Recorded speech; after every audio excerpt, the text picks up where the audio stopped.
ओम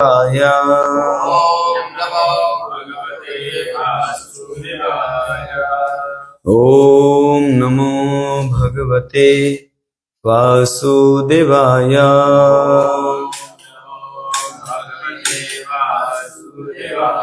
ओम नमो भगवते वासुदेवाय।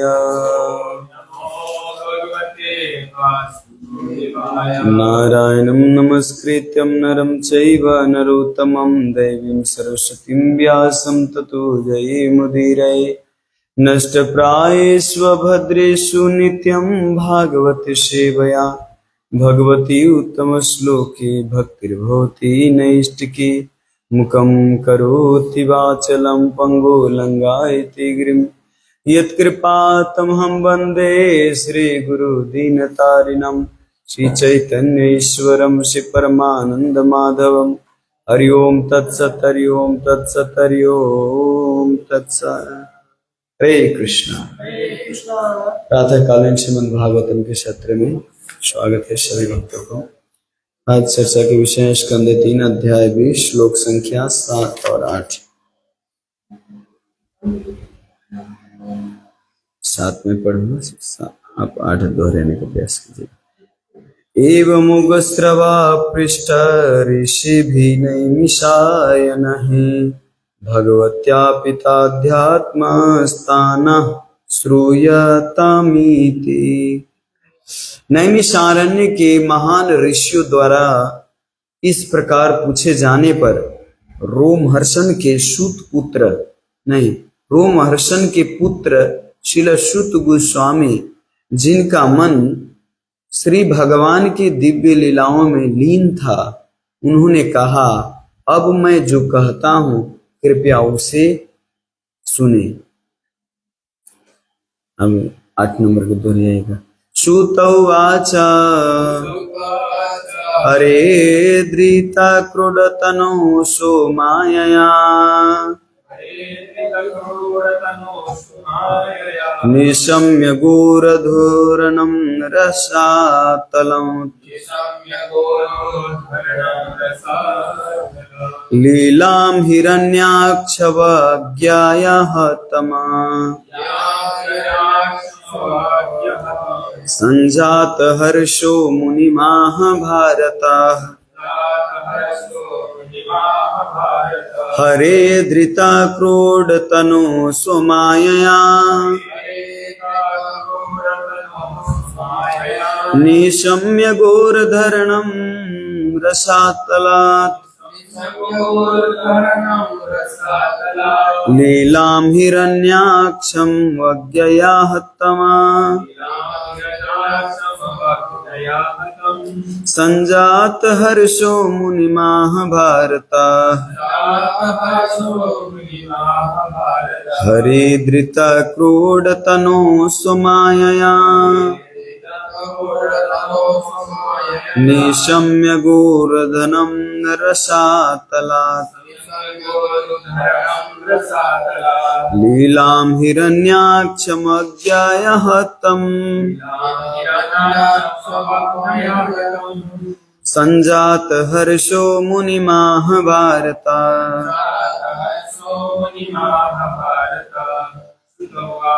श्रुतौवाच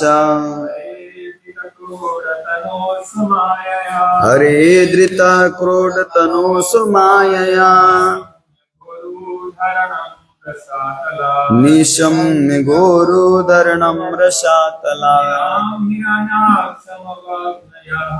लीलां हिरण्याक्षमज्ञः तमा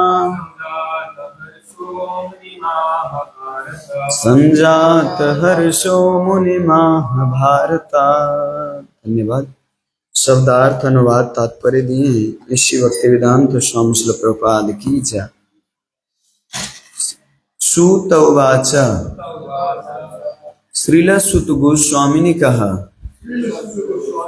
हरे हे श्री भगवान का धृत धारण किया क्रोड शुकर का तनो शरीर सो माया अपनी दैवी शक्ति से निशम्य सुनकर, गोह पृथ्वी का, उद्धरणम उद्धार, रसातलात् समुद्र के गर्भ से, लीलाम खिलवाड़, हिरण्याक्षम हिरण्याक्ष असुर, अवज्ञा अवज्ञा पूर्वक, हतम मारा गया, संजात हर्षः अत्यंत प्रफुल्लित, मुनि मुनि मैत्रेय से, आह कहा, भारत विदुर ने।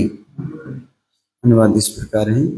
श्रील सूत गोस्वामी ने आगे कहा, राजा भरत के वंशज विदुर श्री भगवान की कथा सुनकर अत्यंत प्रफुल्लित हुए, क्योंकि श्री भगवान ने अपनी दैवी शक्ति से सूकर का रूप धारण करके पृथ्वी के समुद्र के गर्भ से खेल खेल में ऊपर लाने तथा हिरण्याक्ष को उदासीन भाव से मारने का कार्य किया था। फिर भी विदुर श्री मैत्रेय मुनि से इस प्रकार बोले। यहाँ यह कहा गया है कि श्री भगवान ने अपनी शक्ति से सूकर रूप धारण किया।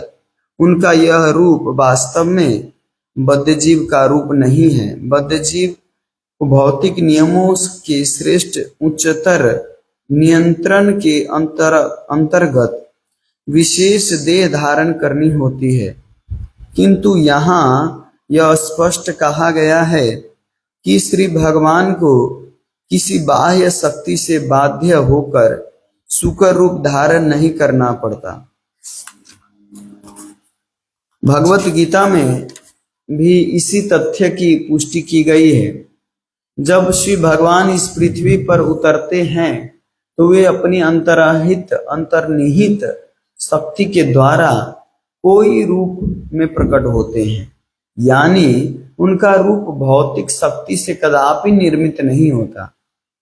मायावादियों का यह कथन कि जब भी ब्रह्म कोई रूप धारण करता है तो वह माया से उसे स्वीकार करता है, मान्य नहीं है, क्योंकि यद्यपि बद्धजीव की अपेक्षा माया से श्रेष्ठ है, किंतु वह पूर्ण पुरुषोत्तम भगवान से श्रेष्ठ नहीं है। वह उनके वश में है, जिसकी पुष्टि श्रीमद् भगवत गीता में की गई है। माया उनके अधीक्षण में है। माया श्री भगवान का अतिक्रमण नहीं कर सकती। यह मायावादी विचारधारा कि जीवात्मा ही परम सत्य है, किंतु माया द्वारा प्रच्छन्न हो गया है, अवैध है, क्योंकि माया इतनी महान नहीं है कि वह परमेश्वर को भी प्रच्छन्न कर ले। प्रच्छन्न करने की शक्ति ब्रह्म के अंश पर प्रयुक्त हो सकती है, परम ब्रह्म पर नहीं। श्रील प्रभुपाद की जय। ओम ज्ञानतिमिरन्धस्य ज्ञानञ्जनशलाकया चक्षुन्मीलितं येन तस्मै श्रीगुरुवे नमः। श्रीचैतन्यमनोभीष्टं स्थापितं येन भूतले स्वयं रूपकदा मह्यं ददाति सोपदान्तिकम्। वन्देऽहं श्रीगुरो श्रीयुतापदकमलं श्रीगुरो वैष्णवांश। श्रीरूपं साग्रजातं सगण रघुनाथान्वितं तं सजीवम् साद्वैतं सावधूतं परिजन सहितं कृष्ण चैतन्य देवं श्रीराधा कृष्ण पादान सगन ललिता शिविसखान्वितांश। हे कृष्णा करुणा सिंधु दीनबंधु जगतपते गोपेश गोपिका कांत राधा कांत नमस्तुते। तप्त कांचन गौरांगी राधे वृंदावनेश्वरी वृषभानुसुते देवी प्रणमामि हरिप्रिये। वाञ्छाकल्पतरुभ्यश्च कृपा सिन्धुभ्यैव च पतितानं पावनेभ्यो वैष्णवेभ्यो नमो नमः। नमो विष्णुपादाय कृष्णपृष्ठाय भूतले श्रीमते भक्तिवेदांत स्वामी इति नामिने। नमस्ते सरस्वती देवे गौरवाणी प्रचारिणे निर्विशेष शून्यवादी पाश्चात्य देश तारिणे। जय श्री कृष्ण चैतन्य प्रभु नित्यानंद श्री अद्वैत गदाधर शिवासादि गौर भक्तविंदा। हरे कृष्णा कृष्ण कृष्णा हरे हरे, हरे राम राम राम हरे हरे। हरे कृष्णा।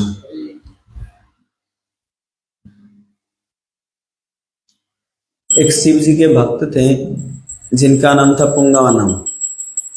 तो शिव मंदिर में जाके श्रीमद् भागवतम की कथा करते थे, कोई हो या ना हो, कोई आगे बैठा हो या ना बैठा हो, केवल वो जाके पढ़ते थे, कथा भी करते थे। कभी कभी लोग आते भी थे, कभी आते भी नहीं थे, लेकिन फिर भी वो श्रीमद् भागवतम के 60 चैप्टर, जिनका नाम है कृष्ण भगवान के रुक्मिणी से परिहास, तो उस चैप्टर में ज्यादा चर्चा करते थे। लेकिन उनकी इच्छा होती थी कि कभी कभी आगे भी बढ़े। केवल 60 चैप्टर तो पढ़ते थे, 60 चैप्टर को, और कथा करते थे। फिर जाके पार्वती मैया वहां पे कभी कभी उनकी कथा सुनने के लिए आ जाते थे, और आके अगर पुंगा नाम आगे बढ़ना चाहते थे, 60 चैप्टर से बाद 61 में जाना जब चाहते, तो फिर पार्वती मैया आके और 60 चैप्टर पे ही उनका जो क्या कहते हैं धागा, जो मार्क लगा देते थे वहां पे 60 चैप्टर में ही। फिर दूसरे दिन आए तो उनको लगा कि अब थोड़ा आगे भी बढ़े, खाली 60 ही चैप्टर पढ़े, फिर आगे भी पढ़ो भागवत के। तो फिर दूसरे दिन आए तो फिर 60 चैप्टर, तीसरे दिन आए फिर 60 चैप्टर। 4-5 दिन जब ऐसा हुआ तो हुआ ना, मैं आश्चर्यचकित हो गए, अरे ये पलटा के कौन रख देता है। मैं जाके दूसरे दिन करके जाता हूँ दूसरे चैप्टर, उनको याद है कि मैं 61 में गया था, लेकिन फिर ही पलटा के रखते हैं। लेकिन जहां पे मार्क लगा वही वहीं से वो पढ़ते थे। तो एक दिन शिव जी उनके साथ पार्वती मैया को बोले, तू बार बार जाके क्यों एक ही चैप्टर पे लगा देती है। वो कई बार बेचारा पाठ कर चुके, कई बार कथा कर चुके इसके बारे में, आगे भी बढ़ने दो कुछ। तो पार्वती मैया कहती है, देखिए जिस तरह से पुंगा नाम 60 चैप्टर का वर्णन करता है, जिस तरह से वो कथा करता है इस 60 चैप्टर पे, वो आगे जाके इस पे अच्छा भी करेगा। ये बहुत अच्छा प्रसंग है और बहुत अच्छा तरीका से वो बताता है। तब जाके पार्वती जी को जब बोला गया तो पार्वती जी बोले कि देखिए जैसा पुंगा नाम वो वर्णन कर रहे हैं वैसा हो सकता है, आप तो पति परमेश्वर हैं, आप हमारे लिए सम्मानीय हैं, लेकिन फिर भी आप भी ऐसा वर्णन नहीं कर पाएंगे, पार्वती जी बोले। तो देखिए परम पूज्य राधा गोविंद गोस्वामी गुरु महाराज भी बताते थे कि कोई भी चीज को हृदय में धारण करने के लिए बार बार रिपीटेशन की जरूरी है। इस संसार में कोई भी चीज ऐसा चीज नहीं है जो आप नहीं सीख सकते, आप नहीं कर सकते, लेकिन उनके लिए कितना प्रयास होना चाहिए। देखिए भगवान को भी बांध दिए, ये असंभव कार्य लगता है ना, लेकिन यशोदा में भगवान को भी बांध दिए, किस लिए? प्रयास जब किए थे, हद से ज्यादा प्रयास बताया जाता है। जैसे कभी कभी लगता है कि मृदंग हारमोनियम जिनका आवाज है ही नहीं है, जिनको प्रैक्टिस है ही नहीं, वो कैसे मृदंग हारमोनियम सीखेंगे। एक बहुत विज्ञ व्यक्ति मृदंगा के जो प्लेयर थे, तो प्रभु जी बता रहे थे कोई भी व्यक्ति मृदंगा प्लेयर एकदम एकदम टॉप लेवल के बन सकता है मृदंगा प्लेयर, लेकिन उसको जिस तरह से बताया जाए उस तरह से अगर प्रयास किया जाए तब। वो बताए प्रभु जी की कम से कम दिन में 6 घंटा अगर मृदंगा प्रैक्टिस किया जाए तो उसको 1 महीना के अंदर में उसका रिजल्ट आएगा। 1 महीना के अंदर में 6 घंटा रोजाना, वो भी सही प्रैक्टिस गाइडेंस में रहकर। अगर 6 घंटा हारमोनियम प्रैक्टिस कीजिए, हारमोनियम आपको गारंटी 1 महीना के अंदर में आ जाएगा। 6 घंटा रोजाना, 6 घंटा कम था, 1 घंटा 2 घंटा करने से तो हमारा मन खोल जाता है। प्रैक्टिस करने में, केवल बजाने में, परफॉर्म करने में मजा आता है, प्रैक्टिस करने में, मेहनत करने में मजा नहीं आता। कोई भी व्यक्ति को मेहनत जब करने आता है तो मेहनत करने में सबसे ज्यादा आलसीपन आता है, वो पूरा एकदम उसी समय आलसीपन छा जाता है।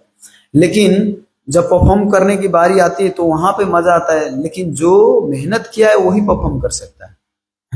तो भागवत कथा भी यहाँ पे बता रहे हैं कि आपने जिसे बताया हमें, उसे सुन के हमें आनंद आया, है ना। मैत्री मुनि बता रहे हैं कि यहाँ पे हमें सुन के आनंद आया। क्यों? क्योंकि आपने जिस तरह से वर्णन किया वो वास्तव में अद्भुत है, अकल्पनीय है। एक बार कृष्ण बलराम मंदिर में महाराज जी एक बार भागवत कथा कर रहे थे, तो बोले कि उस समय जिस समय वेद व्यास जी ने जिस तरह से वर्णन किया है श्रीमद् भागवतम का, अगर उस तरह से प्रस्तुत किया जाए, वास्तव में मूवी देखने की जरूरत नहीं, सीरियल देखने की जरूरत नहीं। तो उसमें से एक माता जी हाथ उठा के बोले, महाराज जी आप हमें मूवी, आप सीरियल ही तो दिखा रहे हैं। आप जिस तरह से भागवत कथा करते हैं तो आप मूवी ही दिखा रहे हैं हमको लगता है। तो महाराज जी बोले कि हाँ, वास्तव में वेदव्यास जी जैसे वर्णन किया है, अगर एज इट इज प्रस्तुत किया जाए तो सच में उनको लगेगा कि हाँ ये पूरा एकदम मूवी में ही पूरा एक एक कैरेक्टर बताते हैं। लेकिन अगर कोई व्यक्ति कितना परफॉर्म अच्छा तरीका से करे भागवत को, लेकिन अगर व्यापारी दिमाग है, अगर कुछ लेने की भावना है, मान सम्मान की भावना है, तो उससे कोई परिवर्तन नहीं होता। नवदीप धाम में एक भागवत कथाकार, वहां पे बहुत सहजिया लोग भी कथा करते थे। तो गौर किशोर दास बाबा जी महाराज के बहुत सारे शिष्य थे। तो जब कथा करते हैं तो कभी कभी कथाकार कथा के बीच में गौरा गौरा कह के जोर से चिल्लाते थे। अब ये गौरा गौरा नाम सुन के गौर किशोर दास बाबा जी महाराज के पास जाते उनके शिष्य और कहते, महाराज जी आपको पता है, बाप रे बाप, वो कथाकार तो गौरा गौरा गौरा गौरा करके चिल्लाता है बीच बीच में। महाराज जी बोले कि नहीं, मैंने तो नहीं सुना गौरा गौरा। महाराज जी के कुटिया भी नजदीक में था, लेकिन वो भागवत कथाकार जोर जोर से, एक्चुअली उनको पता था कि यहाँ पे भजनानंदी सब रहता है, इसीलिए वो अपना भाव, कभी कभी होता है ना, देखते हैं ना भागवत कथाकार कोई कोई बीच में पूरा ऐसे रोने लग जाते, लगता है पूरा महाभाव में प्रवेश कर गए, और कभी कभी नाम ऐसे उच्चारण करते। तो देखिए नवदीप धाम में ऐसे जोर जोर से जब गौरा गौरा करके चिल्लाते, तो गौर किशोर दास बाबा जी महाराज को गौरा गौरा सुनाई नहीं देता। तो उनके शिष्य बोलते, महाराज जी आपको सुनाई नहीं दी, इतना जोर से तो बोल रहे हैं, और वो भी नजदीक में है। तो गौर किशोर दास बाबा जी महाराज कहते, हमको गौरा गौरा सुनाई नहीं दिया, हमको पैसा पैसा पैसा कह के सुनाई दिया। बाप रे, तो आश्चर्यचकित हो गए शिष्य लोग। उधर गौरा गौरा कह के चिल्ला रहे हैं, इधर सुन रहे हैं पैसा पैसा कह के। इसका अर्थ महाराज ये बताना चाह रहे थे कि जो व्यापारिक ढंग से कथा किया जाता है, वो भगवान के नाम उच्चारण करें, लेकिन उतना फायदा नहीं है जितना होना चाहिए। जैसे एक मूर्तिकार था, मूर्ति बेचता था, उनका काम ही था मूर्ति बेचने का। तो 4 टाइप के मूर्ति बेचता था।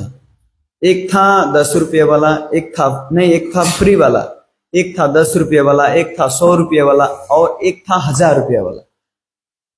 तो चारों मूर्ति बोले कि ये आप जब ले जाएंगे तो ये फ्री में ले जाइए, ये 10 रुपया, ये 100 रुपया, ये 1000 रुपया। तो चारों मूर्ति इतना डिफरेंट क्यों? तो मूर्तिकार निकाल के, और जो फ्री वाला मूर्ति था बोले कि इसका कोई काम ही नहीं है, इस मूर्ति का, ये जो मूर्ति है इसका कोई काम नहीं, इस कान से सुन, मतलब केवल देखने में लगता है कि मूर्ति है, लेकिन ये मूर्ति नहीं। कभी कभी कोई कथावाचक देखने में लगता है कथावाचक, लेकिन वो कथावाचक है ही नहीं। तो ये फ्री के ले सकते हैं, जहां यूट्यूब पे इधर उधर कहीं भी मिलेगा। और ये जो 10 रुपया वाला मूर्ति है, ये 10 रुपया वाला मूर्ति कैसा है, कम से कम थोड़ा सा पता है उसको, थोड़ी सी, वो कहता है। 100 रुपया वाला मूर्ति जो है, इसके में थोड़ा ये गुण है कि ये थोड़ा अच्छा से प्रस्तुत करता है, ये देखने में अच्छा है, थोड़ा इसका डेंटिंग पेंटिंग अच्छा है। और 1,000 रुपया वाला मूर्ति केवल सुनता ही नहीं, ये बोलता भी है, सब कुछ करता है।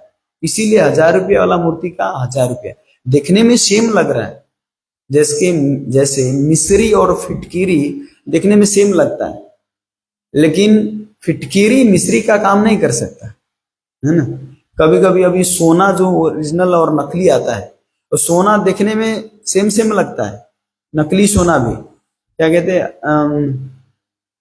एक कहावत लिखा होता है ना, हराय में गम छै ना, सुन बंदा कम छै ना, हराय में गम छै ना, है ना। अब ये गुम हो जाए तो कोई मतलब नहीं, तो सोना जैसा ही दिखता है लेकिन सोना का काम नहीं करता। इसी तरह भागवत कथा करने वाला कभी कभी सेम सेम भागवत कथा करने वाला जैसा दिखता है, लेकिन अंदर से मायावादी होता है, सेम सेम।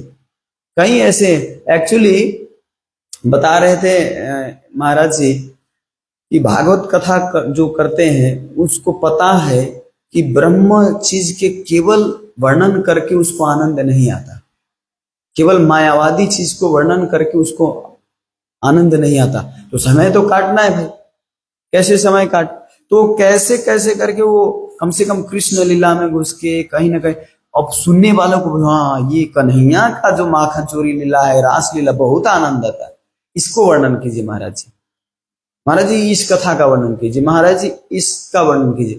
तो तब जाके श्रीमद् भागवतम में वो घुस के और कथा करता है, लेकिन अंदर उनकी भावना जो रहती है वो केवल मायावादी, केवल निराकार ही वर्णन करना हो। आप नाम की इसलिए जपते हो तो आनंद के लिए, क्योंकि केवल आनंद देता है।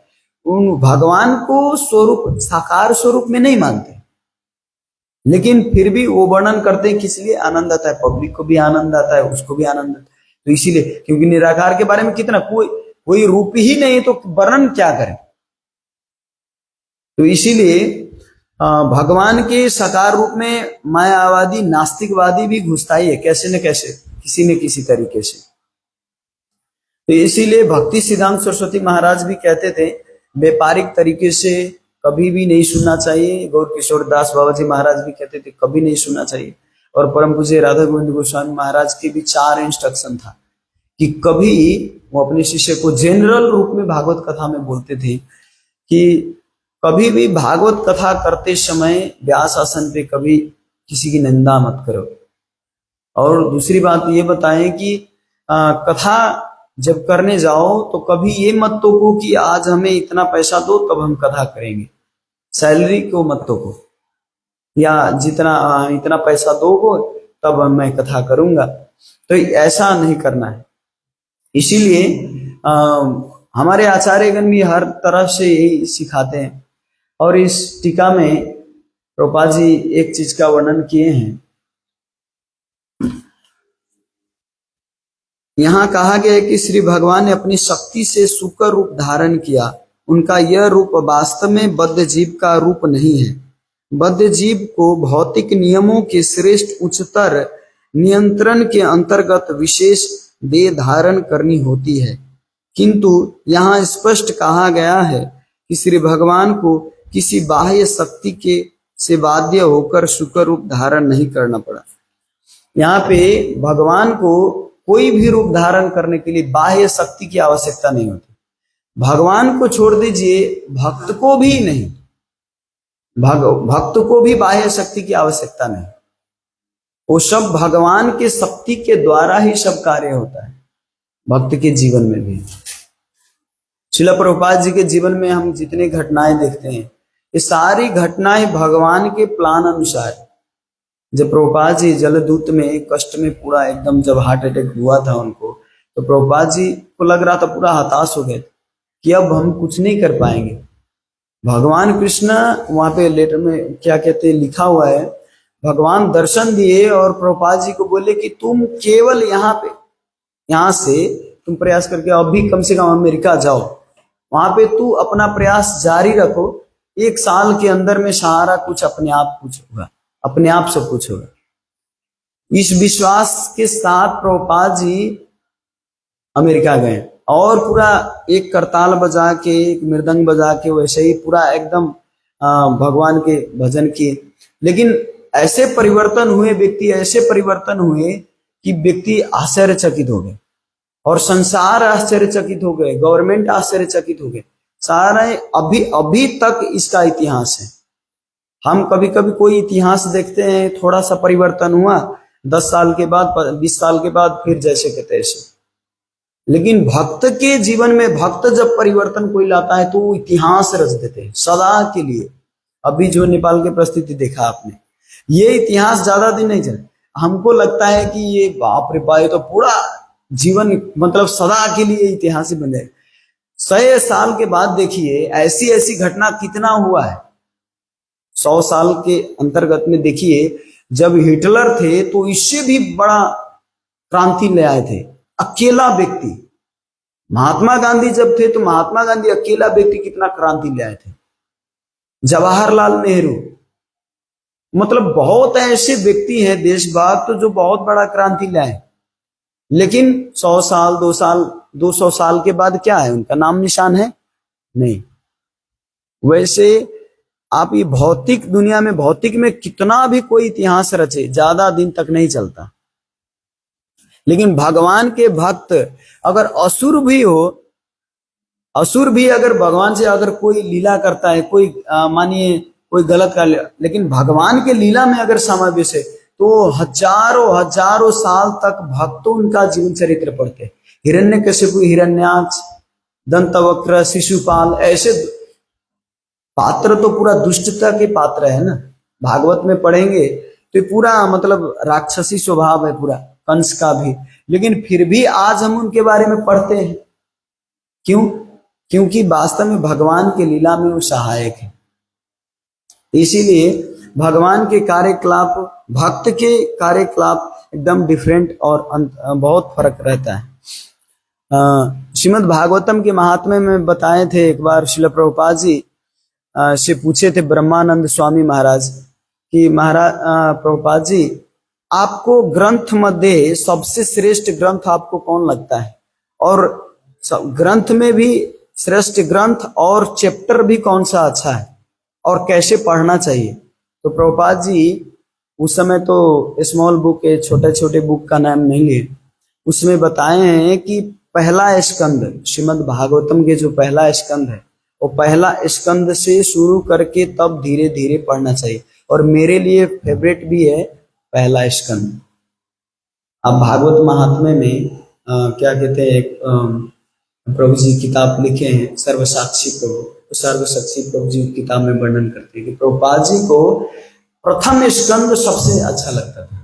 और प्रथम स्कंद से धीरे धीरे, वो तो बता सकते थे ना दशम स्कंद, रास पंचाध्याय, लेकिन प्रथम स्कंद से एक एक करके जो स्टेप बाय स्टेप करे तो वही ग्रंथ हमें अच्छा लगता है, वैसा पढ़ना भी चाहिए। डायरेक्ट दशम स्कंद में नहीं। हमको लगता था कि भक्त लोग, इस्कॉन के भक्त अपने तरीका से इसको बना दिए सिस्टम कि पहले ये किताब पढ़ना चाहिए, पहले ये किताब पढ़ना चाहिए। नहीं, एक्चुअली ये सब सीनियर भक्त प्रभुपाद जी के द्वारा है। वास्तव में सिस्टम में पढ़ेंगे तभी वास्तव में हम भगवान की लीलाओं को समझ पाएंगे। डायरेक्ट जाएंगे तो पीछे वाला लीला हम भूल जाएंगे, इसमें ऐसा कारण क्या है। तो भौतिक लेवल को जब हम समझ जाएंगे तो आध्यात्मिक लेवल को समझना आसान हो जाता है। जैसे भगवान के मुख पद्मा, चरण पद्मा, ये पद्म पद्मा, हर एक में पद्म पद्मा उदाहरण दिया जाता है। क्यों? ये तो भौतिक चीज है, पद्म मतलब कमल, लेकिन पद्म से उदाहरण भगवान का क्यों दिया जाता है? क्योंकि संसार में कोई उदाहरण देने के लिए चीज है ही नहीं है, तो इसीलिए कम से कम समझाने के लिए सर्वोत्कृष्ट है। कमल का जो फूल है वास्तव में इस भौतिक होते हुए भी सर्वोत्कृष्ट है। और ऐसा भी वर्णन है कि भौतिक ये नहीं भी है, जो कमल का फूल है ये भौतिक नहीं भी है। किस तरह से? ब्रह्मा जी के प्रकट होने से पहले कमल का फूल प्रकट हुआ था संसार में। जब ब्रह्मा जी का प्रकट हुआ तो भगवान विष्णु के नाभि से हुआ था, तो नाभि से पहले ब्रह्मा जी प्रकट नहीं हुए थे, पहले कमल के फूल प्रकट हुआ था, और कमल के फूल से ब्रह्मा जी का प्रकट हुआ था। तो इसीलिए बताया जाता है भगवान से आए, इसीलिए आध्यात्मिक भी है, और इस भौतिक संसार के रचना के लिए आए, इसीलिए भौतिक भी, दोनों तटस्थ शक्ति में माना जाता है। तो भगवान की लीला समझना, भक्त की लीला समझना, इनके सामर्थ्य को, इनके शक्ति को सच करना बहुत मुश्किल है। लेकिन फिर भी बताया जाता है कि बार बार रिपीटेशन रिपीटेशन बार बार जब सुना जाए तो वो चीज हमारे हृदय में धारण होता है। ये आचार्य से लेके शिव जी स्वयं आए समझाने, हमारे श्रील प्रभुपाद जी, और हम लोग में ही ऐसा होता है।